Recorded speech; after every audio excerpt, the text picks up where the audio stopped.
ಇನ್ನು ಈ ಏನಾಗಿದೆ ಅಮೆರಿಕಕ್ಕೆ ಎನ್ನುವಂಥ ಪ್ರಶ್ನೆ, ಯಾಕಂದರೆ ಈ ಸುಂಕದ ಸೋಂಕು ತಗುಲಿಬಿಟ್ಟಿದೆ ಟ್ರಂಪ್ಗೆ. ಹೀಗಾಗಿ ಏನು ಅಂತಂದರೆ ಅವರು ಮತ್ತೆ ಟ್ಯಾಕ್ಸ್ ಹಾಕಬೇಕು ಅಂತ ಯೋಚನೆ ಮಾಡ್ತಾ ಇದ್ದಾರಂತೆ. ಯಾವ ಪರಿ ಸುಂಕ ಅಂದರೆ 500% ಟ್ಯಾಕ್ಸ್, 500%. ಬರೀ ಭಾರತ ಮಾತ್ರ ಅಲ್ಲ, ಚೀನಾದ ಮೇಲೂ ಕೂಡ ಅದನ್ನು ಹಾಕಬೇಕು ಅಂತ ಯೋಚನೆ ಮಾಡ್ತಾ ಇದ್ದಾರಂತೆ. ಏನು ಹುಚ್ಚಾಟ ಇವ್ರದ್ದು? ಬೇಕಾದಂಥ ಸಂದರ್ಭದಲ್ಲಿ ಸೋಂಕಿನ ನೋಡಿ ಸೋಂಕೇ ಬರುತ್ತೆ ಬಾಯಿನಲ್ಲಿ. ಸುಂಕದ ವಿಚಾರಕ್ಕೆ ಸಂಬಂಧಪಟ್ಟಂಗೆ ಒಂದೊಂದೆರಡು ಸರಿ ಅಲ್ಲ.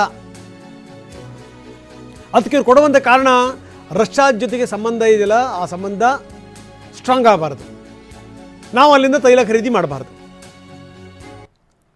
ಪದೇ ಪದೇ ಎಚ್ಚರಿಕೆ ಕೊಡ್ತಾರೆ. ಟ್ರಂಪ್ ಹೇಳೋ ರೀತಿ ನೋಡಬೇಕು. ಮೋದಿ ನನ್ನ ಬಹಳ ಆತ್ಮೀಯ ಮಿತ್ರ, ನನ್ನ ತುಂಬ ಕ್ಲೋಸ್ ಫ್ರೆಂಡ್ ಅಂತಾರೆ. ಇದರಿಂದ ಬೇಜಾರಾಗತ್ತವ್ರಿಗೆ ನಿಜ ನನಗೆ ಗೊತ್ತು ಅಂತಾರೆ. ಮತ್ತೆ ಅದನ್ನೇ ಕತೆ. ಇನ್ನು ಇದರ ಮುಂದುವರೆದ ಭಾಗ ಇದು. ಎಷ್ಟರ ಮಟ್ಟಿಗೆ ಅಸಹಕಾರ ಶುರುವಾಗಿದೆ ನೋಡಿ. ತನ್ನ ಒಪ್ಪಂದಗಳಿಂದ ತಾನೇ ಅಮೆರಿಕ ಹೊರಬರಲಿಕ್ಕೆ ನಿರ್ಧಾರ ಮಾಡಿದೆ. ವಿಶ್ವಸಂಸ್ಥೆ ಸೇರಿದಂತೆ 66 ಒಪ್ಪಂದಗಳು, 66 ಒಪ್ಪಂದಗಳು. ಈ ಟ್ರಂಪ್ನ ತೈಲ ದಾಹ ಇದೆಯಲ್ಲ, ಅದು ಎಲ್ಲ ಒಂದು ಕಡೆಗೆ ಅಪಾಯಕಾರಿ ರಾಷ್ಟ್ರವಾಗಿ ಹೊರಹೊಮ್ಮುತ್ತಾ ಇದೆ. ಜೊತೆಗೆ ಸಾಲದಿಂದಲೂ ಕೂಡ ನೆರಳುತ್ತಾ ಇದೆ ಅನ್ನೋದು. ಅಂದರೆ ಅದರ ಇತಿಹಾಸದಲ್ಲೇ ಮೊದಲ ಬಾರಿಗೆ ದೊಡ್ಡ ಸಾಲವನ್ನು ಎದುರಿಸ್ತಾ ಇದೆ ಅಮೆರಿಕ ಅನ್ನೋ ಆತಂಕ ಕೂಡ ಇದೆ. ಬನ್ನಿ, ನಮ್ಮ ಪ್ರತಿನಿಧಿ ಹರೀಶ್ ಈಗ ನಮ್ಮೊಂದಿಗೆ ನೇರ ಸಂಪರ್ಕದಲ್ಲಿದ್ದಾರೆ. ಹರೀಶ್, ನಾವು ನೋಡ್ತಾ ಇದ್ದೀವಿ ಈ ಸುಂಕ ಸುಂಕ ಸುಂಕ ಇದು ಒಂದೆರಡಲ್ಲ, ಇದು ಪದೇ ಪದೇ ಪದೇ ಈ ರಷ್ಯಾ ನಮ್ಮ ನಡುವಿನ ಸಂಬಂಧದ ಬಗ್ಗೆ ಉಲ್ಲೇಖ ಮಾಡೋದು ಸುಂಕ. ಅದಕ್ಕೆ ನಾನು ಹೇಳ್ತಾ ಇದ್ದೆ, ಇದು ಅಮೆರಿಕಕ್ಕೆ ತಗುಲಿರುವಂಥ ಸುಂಕದ ಸೋಂಕು ಇದು ಒಂದು ಲೆಕ್ಕದಲ್ಲಿ. ಜೊತೆಗೇನೆಂದರೆ ಅದಕ್ಕೆ ತನ್ನದೇ ಆದಂಥ ಸಮಸ್ಯೆಗಳು ಕೂಡ ಇದೆ. ಒಂದು ಲೆಕ್ಕದಲ್ಲಿ ಜಗತ್ತಿನ ದೊಡ್ಡಣ್ಣ ದೊಡ್ಡ ಸಾಲದಿಂದಲೂ ಕೂಡ ಬಳಲ್ತಾ ಇದೆ ಅನ್ನುವಂಥದ್ದು. ಏನಿದು ಕಥೆ? ಹೌದು ರಂಗನಾಥ್, ಅಮೆರಿಕ ಈಗ ತೈಲ ವಲಯದಲ್ಲಿ ಏಕಸ್ವಾಮ್ಯ, ಅದು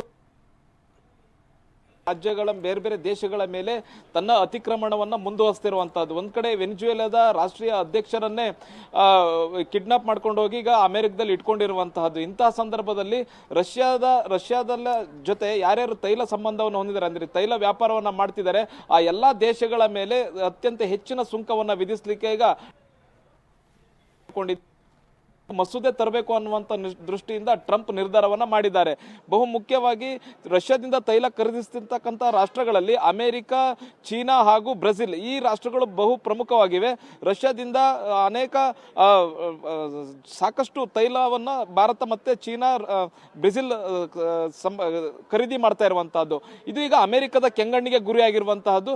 ಯಾವುದೇ ಕಾರಣಕ್ಕೂ ರಷ್ಯಾದಿಂದ ತೈಲ ಖರೀದಿಸಲಿಕ್ಕೆ ನಾನು ಬಿಡೋದಿಲ್ಲ ಅನ್ನುವಂತ ಶಪಥವನ್ನ ಈಗ ಅಮೆರಿಕ ಅಧ್ಯಕ್ಷ ಟ್ರಂಪ್ ಮಾಡಿದ್ದಾರೆ. ಹಾಗಾಗಿ ಈ ಮೂರು ದೇಶಗಳ ಮೇಲೆ 500% ಸುಂಕ ವಿಧಿಸಬೇಕು ಅನ್ನುವಂತ ತೀರ್ಮಾನವನ್ನು ಮಾಡಿದ್ದಾರೆ.